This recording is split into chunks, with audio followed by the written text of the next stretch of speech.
2026 मध्ये data science मध्ये जर मास्टर्स कोर्स करायचा असेल म्हणजेच MSc इन डेटा सायन्स करायचं असेल तेही पुणे शहरामध्ये, तर विद्यार्थी मित्रांनो जवळपास प्रत्येक कॉलेजची एंट्रन्स टेस्ट तुम्हाला द्यावी लागते।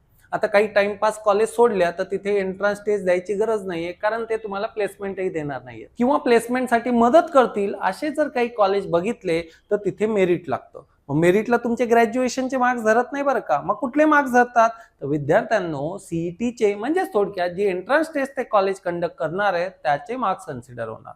मग चांगले कॉलेज कुठले आहेत, तर विद्यार्थी मित्रांनो SPPUच्या डिपार्टमेंटमध्ये जो MSc in data science course आहे तो एक तुमच्याकडे पर्याय आहे। फर्ग्युसन कॉलेजमध्ये जे MSc इन डेटा सायन्स आहे त्याचा एक पर्याय आहे। तर विद्यार्थी मित्रांनो अजूनही काही कॉलेज आहेत, शंका तुम्हाला असतील खाली दिलेल्या नंबरवर तुम्ही संपर्क करू शकता। तर आता वाट बघत बसू नका, NSG अकॅडमीचं लगेचच ऍप्लिकेशन डाउनलोड करून घ्या। कोर्स अगदी कमीत कमी किमतीत तिथे अवेलेबल आहे, लगेचच त्याचा बेनिफिट तुम्ही घ्यायचा आहे आणि विद्यार्थ्यांना तयारीला लागायचं आहे। कुठलंही कन्फ्युजन असेल कॉन्टॅक्ट मी डेफिनेटली मी तुम्हाला गाईड करणार आहे, किंवा कॉमेंट मध्ये MSc इन डेटा सायन्स लिहा, तुम्हाला DM ला मी ऍपची लिंक पाठवतो। थँक्यू।